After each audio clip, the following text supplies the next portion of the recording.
మీ ఓనర్కి కుక్కడి గంజి కూడా దిక్కులేదు కదా. నువ్వు ఊరుకో సార్. కుర్రాళ్ళు ఇద్దరు ఊరికి పోయారు. మొత్తం అద్దె డబ్బులు ఇవ్వాల్సింది నా బాధ్యత. వీలైనంత త్వరలో ఇచ్చేస్తాను.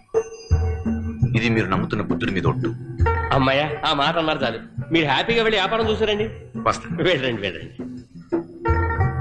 ఇదిగో ఆ పెద్ద మనిషి లోకంలో నాకేం వద్దని గోచి పెట్టుకుని ముక్కు మూసుకుని కూర్చున్నాడా? అవును. మొన్న వానికి బొట్టు పెట్టి మల్లె పూలు పెట్టి అందం చూస్తున్నావు. అయ్యయ్యో, మరి ఇంకే పువ్వు పెట్టాలి?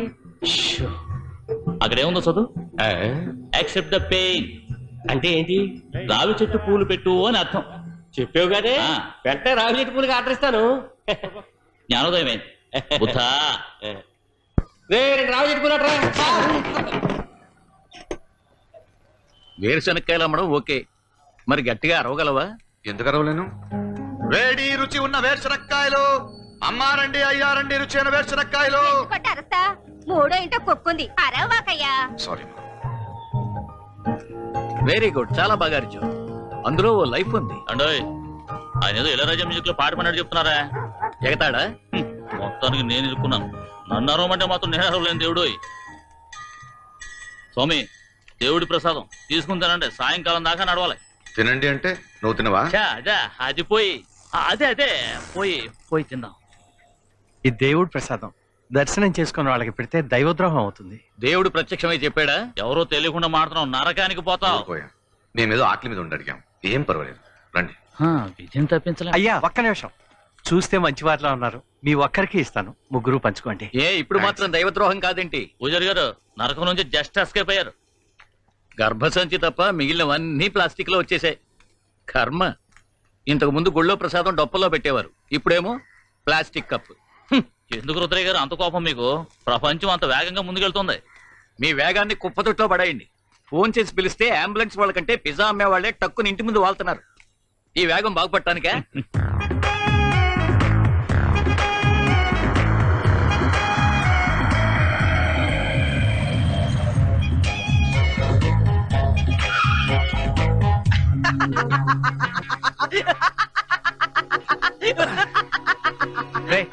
ఇప్పుడు ఎందుకు రా నవ్వు? చాలా సంతోషంగా ఉంది రాజు. బస్సే రాని ఊళ్ళోకి మొదటిసారిగా జీప్ లో రావడం పల్లె గర్వంగా ఉందిలే. పాపం మన ఆనాడు గారే పవర్ పోయి పక్కిరైపోయి ఉంటాడు. జరగాల్సిందే. తందాక వస్తే కానీ కడుపు నొప్పో తలనొప్పో తెలీదు. ఏమే అడ్వైస్ ఇస్తావా? అడ్వైస్. ఊరికి ఉత్తరం పక్క అందంగా పంట పొలాలు సృష్టించి 4 చెరువులు తవ్వించాలని నాకు అనిపిస్తుంది రా రాజు. తిక్కలోళ్ళ మాట్లాడకరా. మనం దేవుళ్ళం కాదు, దేవుడు పవన్ని దొంగిలించినోళ్ళం. కరెక్ట్ గా చెప్పాలంటే క్రెడిట్ కార్డ్ ని కొట్టేసినట్టు అనమాట. పబ్లిక్ గా మనం వెళ్ళి డబ్బులు తీసుకోలేం. గుట్టు చప్పుడుగా మనకు కావాల్సిందని లబక్క తెచ్చేసుకోవడం.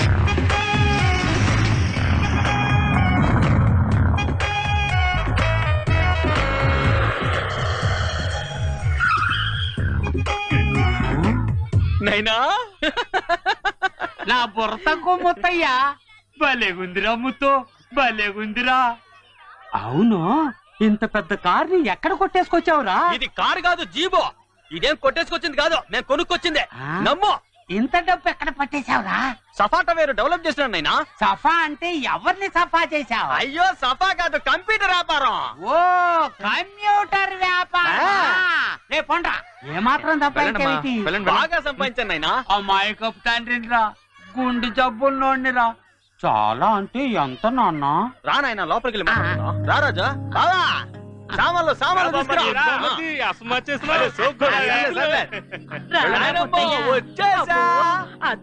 బాబులా ఉన్నావురా అయ్యా? ఏంద్రా ఒకేసారి బ్యాడ్ నుంచి వచ్చిందిరా? బావా, కలజోడు పెట్టుకో, అంతా కలర్ఫుల్ గా కనిపిస్తుంది. పెద్దక్క తీసుకో. సూపర్. వచ్చిన కాసిన మజ్జిగవచ్చు కదా. నువ్వు ఇంకా మారలేదా? తీరా. మా ఊళ్ళో ఉన్న అన్ని ఇళ్ళ కన్నా మందే పెద్దిల్లు.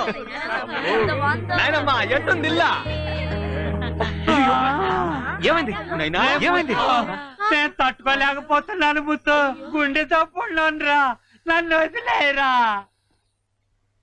ఇల్లు చాలా బాగుందిరా. అది సరే, ఇల్లు ఎవరి పేరు నెడతావు? ఏమన్నా? ఇంకెవరి పేరు నెడతాడయ్యా?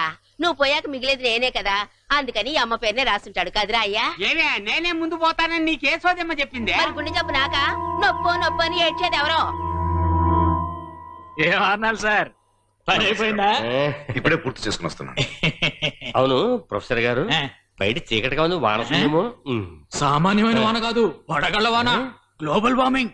ప్రపంచం అంతా వేడెక్కుతుంటే అంటార్టికాలో మంచుకొండలన్నీ బద్దలై చల్లా చెదరవుతున్నాయి.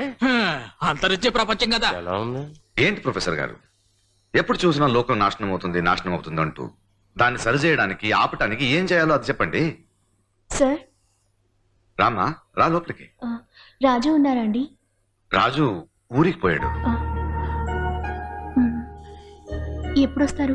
తెలీదమ్మా, నేను అతని కోసం ఎదురు చూస్తున్నాను. ఓహో, వారు వస్తే నేను వచ్చేళ్ళనని చెప్పండి. తప్పకుండా వస్తానండి. వెళ్ళరామా. అసలు నీ ఉద్దేశం ఏంట్రా? ఏందక్క ఇప్పుడు ఏమైందనే? ఏమైందేంట్రా? నువ్వేమో లక్షలు ఖర్చు పెట్టి ఇల్లు కట్టుకో సుఖపడతావు, నాకు ఒట్టి 60,000 రూపాయలు అప్పు తీసుకోమనిస్తావా?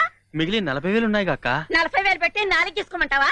ఏం బామర్ది, నా మటుకు నేను ఇక్కడ టాటా తోలుకు బతకాలా? నేను కూడా టాటా బిల్లా రేంజ్ లో చూసి పెళ్లి చేసుకుంటే నా చేత పెద్ద కంపెనీ ఇట్టించేవాళ్ళు. ఇప్పుడు మించిపోలేదు బామర్దే, నీ రేంజ్ కి నా చేత కూడా బిజినెస్ పెట్టించు. రే గురువమనే గనక నీకిచ్చి పెళ్లి చేయని ఈ కుంకుడుగాయల ఊరిని కుంకుమ పువ్వు పండే ఊర్లా మార్చేద్దాం. ఊరుకోరా.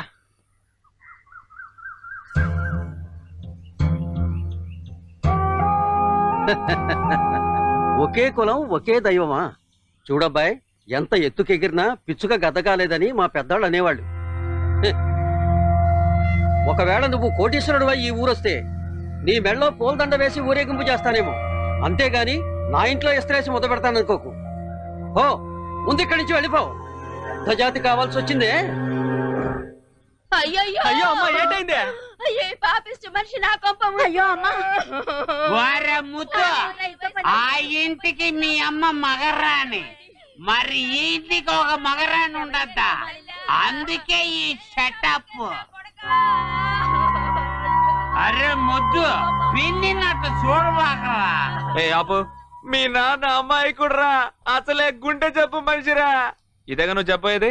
తీ, నీ గుండె జబ్బుకి ఇదే ట్రీట్మెంట్. తీవయా దండ తీ. నేను వెళ్ళిపోతున్నాను. పేదోడిగా ఉన్నా నేనెంతో ప్రశాంతంగా ఉన్నాను. మీకు ఇచ్చిన మొత్తం మీరే ఉంచుకోండి. నేను పనికిరాని ముత్తైగానే ఉండిపోతాను. అందుకని అన్ని వదిలేసి వెళ్తావేంటా నువ్వు? ఆగరా, డబ్బు రాగానే మమ్మల్ని వదిలి పారిపోదాం అనుకుంటున్నావా?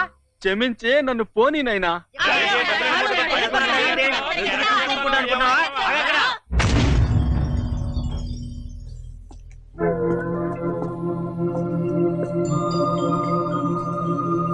చూసావా రాజు, మనసులో ఉన్నది మాటల్లో బయటపడింది.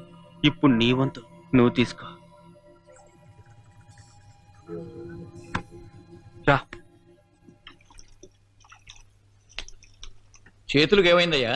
ఆ రైల్వేలో ప్లాస్టిక్ ప్లేట్స్ అన్ని తీసి పారేసే పని 300 రూపాయల జీతం. ఆహా.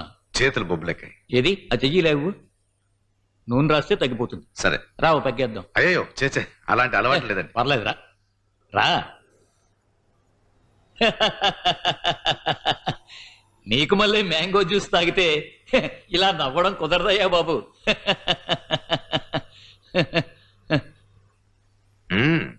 చాలా రకాల పుస్తకాలు ఉన్నాయే. అన్ని మూఢనమ్మకాలకు విరుద్ధమైనవి, మీ రూమ్మేట్స్ కి విరుద్ధమైనవే.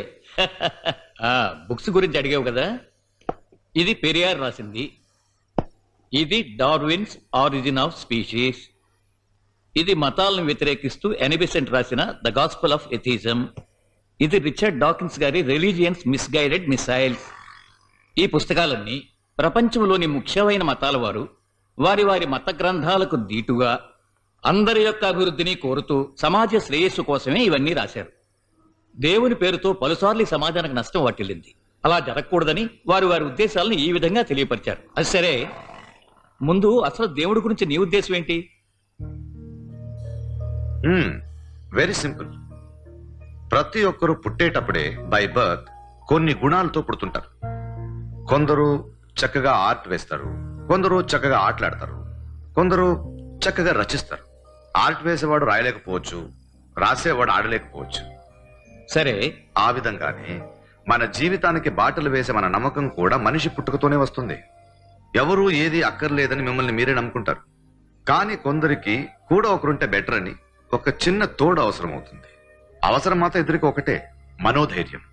కానీ దేవుడిని ఉపయోగపరుచుకునే విధానంలో చుట్టూ ఉన్న కొందరి వల్ల దేవుడు మూఢనమ్మకానికి గుర్తింపుగాను, హెచ్చుతగులను సృష్టించే మూర్ఖుడిగాను కనిపిస్తున్నాడు. చెప్పు, ఈ గొర్రెల్ని నరగటం, గుండు గీయించుకోవటం, నిప్పులు తొక్కటం, గుడి చుట్టూ దొల్లుతూ తిరగటం, నేల మీద పల్టీలు కొట్టుతూ పోవటం, ఈ జిమ్నాస్టిక్స్ పనులన్నీ ఎక్స్ట్రా ఫిట్టింగ్స్. లోకంలోని ఏ మతంలోని ఏ దేవుడు ఈ మత కలహం, తీవ్రవాదం, అంటరానితనం కావాలని చెప్పలేదు. సరే కానీ నువ్వు దేన్ని సపోర్ట్ చేసి మాట్లాడుతున్నావు? ప్రేమకి సపోర్ట్ గా మాట్లాడుతున్నాను. ప్రేమే దేవుడు, దేవుడే ప్రేమకి ప్రతీక. ఈ లౌక్యం నా దగ్గర వద్దు. ఆ కొండ మీద గుళ్ళోకి వీళ్లు పోకూడదు, వీళ్ల గుళ్ళోకి వాళ్ళు పోకూడదు, అంతేనా? వాళ్ళ దేవాలయాల్లోకి ఆ జాతి వాడు రాకూడదు, ఈ జాతి వాడు రాకూడదు అని 96 ఆంక్షలు. ఇదే నా ప్రేమకు ప్రతీక? ఇది తప్పు కాదా? ఈ కోణం నుంచి చూస్తే మాత్రం తప్పే. కానీ ఈ సమస్యను అలా చూడకూడదు అనిపిస్తుంది. మరి ఎలా చూడాలంటావు?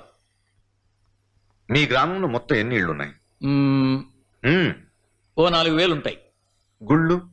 గుళ్ళ ఓ 3-4 ఉంటాయి. ఆ 4000 ఇళ్లలో ఎలా ఉంటున్నారు? 4 మతాలు, 400 కులాలు. ఈ వీధిలోని వాడు ఆ వైపుకు పోడు, వాడు ఈ వైపుకు రాడు. వాడు వీడికి పిల్లనివ్వనంటాడు, వీడు వాడికి నీళ్ళివ్వనంటాడు. కాళ్ల మీద కాళ్ల పెట్టుకుని కూర్చునే ఒక గ్రూపు, చేతులు కట్టుకుని నించునే ఒక గ్రూపు. ఇలా ఉండొచ్చా? గుడుల విభజన మాత్రమేనా మీ సమస్య?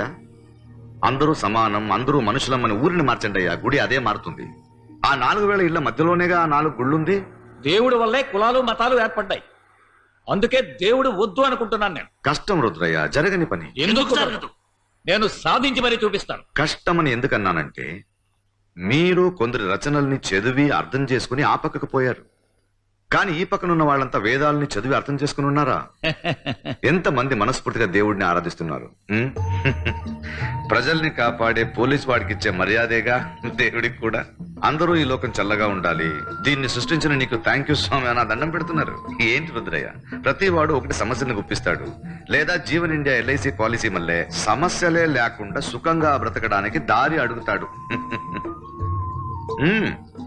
ముఖ్యంగా మీ నాయకుడు పాప విముక్తి ఏం చేయడు, కానీ ఇక్కడ దేవుడికి ఫుల్ టైం జాబ్ అదేగా. దేవుడి మార్కెట్ డౌన్ చేయడం మహా ఈజీ. సరైన నెట్వర్క్ తో ఎవరో ఒకరి రోజువారి చిన్న చిన్న సమస్యలను నువ్వు తీర్చగలిగితే పని అయిపోయినట్టే. దేవుడు ఖాళీ అయితే నువ్వు దేవుడు అవుతావు. ఎందుకంటే వాళ్ళకు కావాల్సింది ఒక తోడు, అంతే.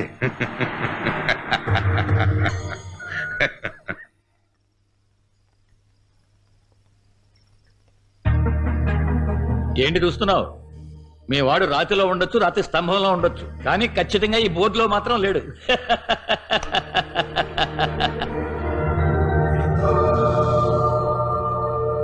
Good night Rudrayya.